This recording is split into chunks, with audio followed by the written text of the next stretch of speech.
Cuando un perro es un cachorrito, es la cosa más adorable e inofensiva del mundo.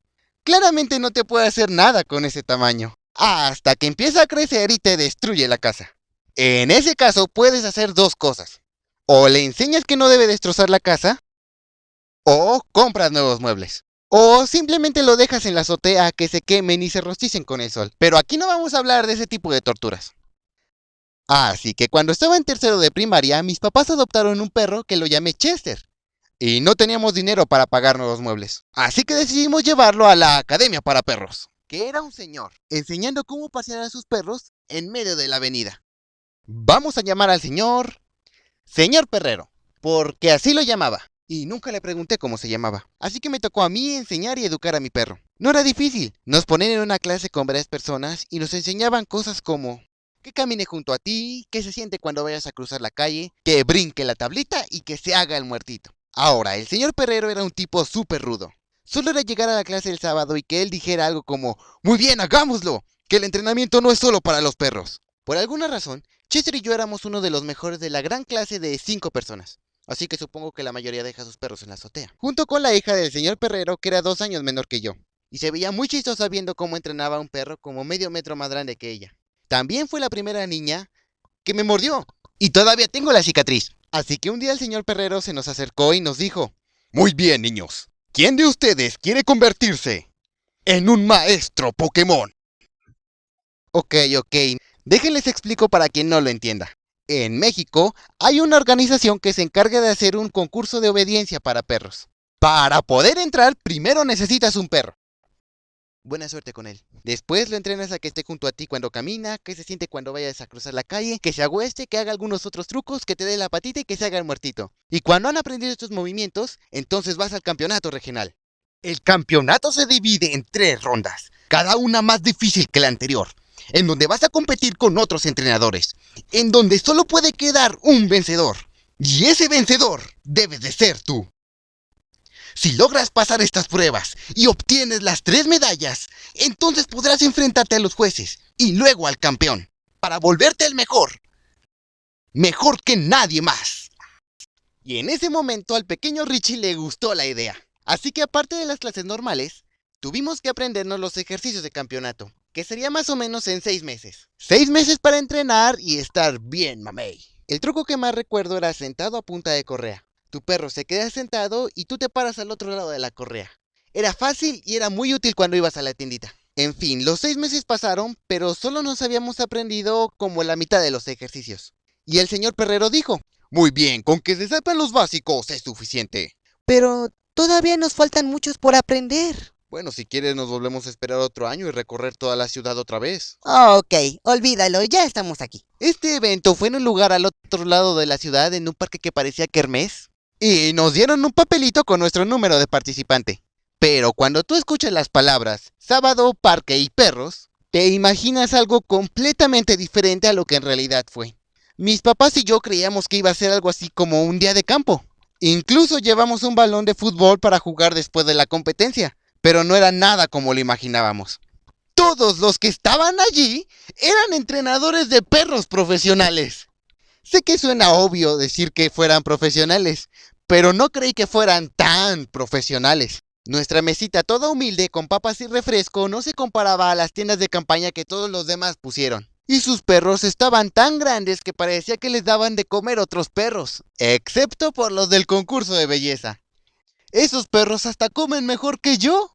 Pero después nos dimos cuenta porque éramos los únicos niños que estaban en ese parque. De repente llegaron camionetas del ejército y de ellas se bajaron soldados y sus perritos. Eran los perros más grandes, rudos y terroríficos que haya visto en toda mi vida. Y todavía seguían llegando más. Al parecer, este concurso también sirve de examen. Por si quieres, por alguna razón, que tu perro se vuelva militar si pasas la mitad de las pruebas de la competencia. La mitad de los militares se fueron a otra competencia en donde creo que tienen que matar al hombre globo. Y la otra mitad iban a competir conmigo. Ni mis papás ni yo sabíamos de esto. Y nadie sabía de esto. Y el señor Perrero solo se le ocurrió decir, no te espantes. Ten la correa y ponte a caminar. Eso aliviará el estrés. ¿Ya estás menos nervioso? Necesito agua. La competencia empezó con 10 militares, yo y Tronchatoro. Bueno, no se llamaba Tronchatoro, pero nunca le pregunté su nombre y se parecía mucho a Tronchatoro, así que la vamos a llamar así. Para que se den una idea, de todos los entrenadores que había allí, ella era la que había ganado la competencia en los años anteriores. Y también, Tronchatoro era la que olía a salchicha. Y tú podrías pensar, bueno, ¿qué tiene que alguien huela a salchicha? Bueno, cuando vas a un lugar repleto de perros, el olor a carne es irresistible para ellos, incluso en una competencia. El primer ejercicio es sentado a punta de correa. Tomen posiciones. 1 minuto en esta posición empieza ahora. Tronchatoro estaba al lado mío. Supongo que ella quería que el olor a salchicha distrajera a todos los demás perros menos al de ella. Todo dependía que yo no me moviera y que Chester tampoco se moviera. Era un trabajo en equipo y nada podía malir sal.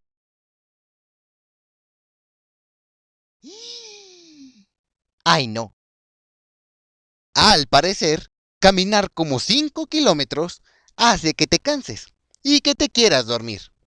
Y Chester literalmente se quedó dormido a la mitad de la competencia en medio de todos. Así que de las 15 personas que participamos, llegamos como los 20avos. No estuvo nada mal. Sí estuvo muy mal, fuimos los primeros que descalificaron. Pero aún así, acepté mi derrota con orgullo. Y mi mamá dijo, no, espera, tal vez tu equipo gane. Mira a la niña, mira, va ganando, solo su perro no se tiene que mover. Y así fue como nuestro equipo perdió. Tronchatoro fue la tercera en quedar descalificada porque su perro fue el único que olió la salchicha. Al menos ella no ganó. Bueno, su perrito no ganó, los otros de su equipo sí ganaron algo. Y aunque quise, ya no volví a ir el otro año para la revancha porque ser maestro Pokémon sale un poquito caro. Chester era un buen perro. Sé que conté la parte en que se durmió en un momento muy importante de su vida, pero era un buen perro. Pero aquí lo triste es que, mientras estaba haciendo este video, mi perro Chester murió. Tenía 12 años y ya era hora de que se fuera. Es muy triste cuando las mascotas mueren, y como fue hace poco tiempo, sigue siendo triste. Pero sé que Chester fue feliz el tiempo que estuvo con nosotros, porque tuvo una buena vida. Si tienes un perro o una mascota, dales un abrazo siempre que puedas. Y recuerda apreciarlos el tiempo que estén contigo. Dales el cuidado, la comida, los juguetes y la atención que deben tener. Todas las mascotas merecen ser amadas y sentirse queridas. Ellos te ayudan a superar cada día. Y claro, un perro es una mascota, pero también se convierte en tu mejor amigo. Hola a todos. Sí, lo sé. Han pasado como 1000 años desde que subí el último video. Se supone que deberían de salir cada 2 semanas, pero me resulta difícil y les diré por qué de un modo sencillo.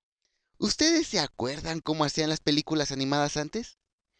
Bueno, básicamente hacían el boceto en papel, le tomaban foto, lo remarcaban, lo coloreaban, lo ponían en un fondo de papel, le tomaban otra foto y ¡pum! Tenían el primer dibujo. ¿Cómo cuántos dibujos hacían? Bueno, para que se hagan una idea, son 24 dibujos por un segundo. Y como no tengo los materiales para hacerlo como los hacen ahora, los estoy haciendo del modo antiguo. Hago los dibujos a lápiz y papel. Les tomo foto y luego los paso a la computadora. Esto toma el doble de tiempo de lo que debería de tomar. Y todos los dibujos que hago los tengo que redibujar. Solo en este video he hecho 1000 dibujos en papel y todos los tuve que redibujar. Así que es difícil hacerlo cada 2 semanas, como se imaginarán. Sí, que tengo una nueva fecha para sacar los videos. Ahora cada video saldrá el último viernes de cada mes. Y ya estoy trabajando en los próximos 3 videos que saldrán respectivamente el último viernes de cada mes. Sí, hacer caricaturas no es tan fácil como decían. Así que, si te gusta cooperar, dale like y suscríbete. Y también pícale a la campanita para que te puedan avisar cuando te llegue un nuevo video. Recuerda tomar agua. Nos vemos.